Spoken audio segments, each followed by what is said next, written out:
അപ്പം നിങ്ങൾ വിചാരിക്കുന്നുണ്ടായിരിക്കും എന്നാത്തിന് ഞാൻ ഈ മഞ്ഞൾ കലക്കുന്നതെന്ന്. ഒരു കാര്യമുണ്ട്, ഞങ്ങൾ കാണിച്ചു തരാം.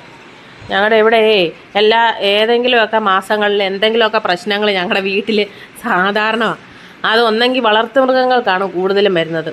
ഇപ്പം കഴിഞ്ഞ ഒരു 3-4 മാസം മുമ്പേ ഞങ്ങളുടെ പട്ടിക്കായിരുന്നെങ്കിൽ ഇപ്പം ഞങ്ങളുടെ ഇവിടുത്തെ കിളികൾക്കാണ് പ്രശ്നം. കാര്യം എന്നാന്ന് വെച്ചാൽ ഇവിടെ ഭയങ്കര കീരി ശല്യം ഉണ്ട് കേട്ടോ. ഞാൻ രാവിലെ ജിമ്മിന് പോയ സമയത്ത് ഇവിടെ ഇല്ലാതിരുന്ന സമയത്ത് സാധാരണ പട്ടിയെ ഞാൻ അഴിച്ചു വിട്ടിട്ടാണ് പോകുന്നത്. ഇപ്പോൾ ഈ കീരി എങ്ങനെയോ ഇതിനകത്ത് വന്ന് ഒരു കിളിയുടെ കാലെ പിടിച്ച് വലിച്ചിട്ട് ആ കാലങ്ങ് അറ്റിരിക്കുക. അപ്പോൾ ആ കാലയിൽ ഇച്ചിരി മഞ്ഞൾ കലക്കി അവൾ പിടിക്കാൻ സമ്മതിക്കത്തില്ല. ഞാനാണെന്നുണ്ടെങ്കിൽ എടുക്കാൻ എനിക്ക് പേടിയാണ്. ഞാൻ 1-2 വട്ടം ഇവന്മാർക്ക് പനി വന്നപ്പോൾ ഞാൻ എടുത്തപ്പോൾ എൻ്റെ കയ്യിൽ കൊത്തിയിട്ട് എനിക്ക് അതുകൊണ്ട് അതിന് ശേഷം എനിക്കങ്ങ് പേടി തുടങ്ങി. ഞാൻ പിന്നെ ഹസ്ബൻഡിനെ കൊണ്ടാണ് ഇപ്പം ഇച്ചിരി മഞ്ഞൾ കലക്കി ഒഴിക്കാമെന്നങ്ങ് വിചാരിക്കുന്നത്. ഇതാണ് കിളി. ഈ വെള്ളയായിരുന്നു ഇതിൽ ഏറ്റവും ഇണക്കമുള്ളത് കേട്ടോ ഞങ്ങളുമായിട്ട്. ബാക്കിയുള്ളതൊന്നും അത്ര അങ്ങ് അടുപ്പമില്ല. വെള്ളയ്ക്ക് അങ്ങനെ പേടിയൊന്നുമില്ല നമ്മളെ. അവളുടെ അമിതമായിട്ടുള്ള ആത്മവിശ്വാസം ആയിരിക്കണം ചിലപ്പം കീരി കാലെ പിടിച്ച് വലിക്കാൻ കാര്യം. ഇവിടെ എന്തായാലും നല്ല പണി നടന്നിട്ടുണ്ട്. ഓരോ കിളിയുടെയും വാലിൻ്റെ അറ്റത്തെ നീളം, ഇത് കോക്ടെയിലല്ലേ, ഇതിൻ്റെ വാല് നല്ല നീളമാണ്. അപ്പോൾ ഈ വാലിലങ്ങാണ്ട് പിടിച്ച് വലിച്ചപ്പോൾ ഇതിൻ്റെ അത് കിട്ടിയാന്നാണ് എനിക്ക് തോന്നുന്നത്. ഈ വാല് ഈ കൂടിന് വെളിയിലോട്ട് കിടക്കും. അപ്പോൾ അങ്ങനെ പിടിച്ച് വലിച്ചതായിരിക്കണം. ഞങ്ങളുടെ ഇവിടെ താറാവിനെ വളർത്തിക്കൊണ്ടിരുന്ന ഒരു പ്രാവശ്യം കാല് ഫുള്ളായിട്ട് അറുത്തുകൊണ്ട് പോയത്. ആ താറാവിന് അധികം ദിവസം ഇരുന്നില്ല, ചത്തുപോവുകയും ചെയ്തു. മഞ്ഞളിട്ട് കൊടുക്കും അപ്പോൾ കാലയിൽ. അവൾ കൊത്തുന്നൊക്കെ ഇത് പെണ്ണാണോ ആണാണോ എന്നൊന്നും അറിയത്തില്ല, എന്നാലും ഭയങ്കര കൊത്താന്നീ ഉണ്ടോ.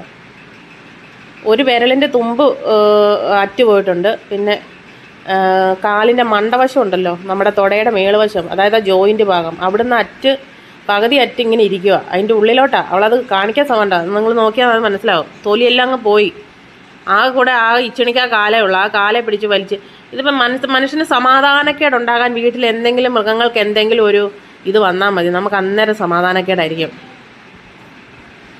നോക്കേ, കുരുത്തക്കേട് കൂടുതലല്ല. അവൾക്ക് തീറ്റ ഉറക്കം മാത്രമേ ഉള്ളൂ. ഇവളെന്തെങ്കിലും തിന്നിട്ട് എവിടെയെങ്കിലും അവളൊക്കെ ഈ വീണയുടെ മിഷണലോകം എന്ന് പറഞ്ഞ പോലെ അവിടെ കിടന്നങ്ങ് ഉറങ്ങും. ചിലപ്പോൾ താഴെ ആയിരിക്കും, ചിലപ്പോൾ കമ്പിൻ്റെ മുകളിലായിരിക്കും, ചിലപ്പോൾ ആ സൈഡിലായിരിക്കും. അത് കിടക്കുമ്പോൾ മലന്നൊക്കെ കിടന്നങ്ങ് ഉറങ്ങുന്നത് കാണാം. ഇവൾക്ക് എങ്ങനെ അത് സാധിക്കുന്നതെന്നുള്ളത് എനിക്കറിയത്തില്ല. മരുന്നല്ല മഞ്ഞളാ തേക്കുന്നത്. നമ്മൾ വെറ്റിനറിയെ കാണിക്കാനൊന്നും കൊണ്ടുപോയില്ല.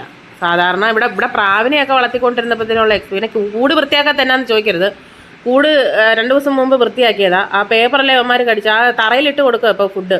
കാര്യം ഇവക്ക് മേളിലൊന്നും കയറിക്കൂടാ. ഈ പാത്രം പൊക്കമുള്ളതായതുകൊണ്ട് അതിനകത്ത് പറ്റത്തില്ല. അതുകൊണ്ട് ഇങ്ങനെ ഇട്ടേക്കും. ഇവിടെ പെയിൻ്റടി നടക്കും. അതുകൊണ്ടാണ് കൂട് വൃത്തിയാക്കാനൊന്നും സമയം കിട്ടിയില്ല. ഇതിപ്പം വീഡിയോ എടുത്തതിന് ശേഷം കൂട് വൃത്തിയാക്കി. വീഡിയോ അപ്ലോഡ് ചെയ്യാൻ താമസിച്ചതേ ഉള്ളൂ. കാല് നോക്കി അതിന് നടക്കാനും മേലെ ഇരിക്കാനും മേലെ എന്തോരം വേദന നിന്ന് കാണാം. എൻ്റെ ദൈവമേ, നമുക്കൊക്കെയാണ് നമ്മൾ സഹിക്കും.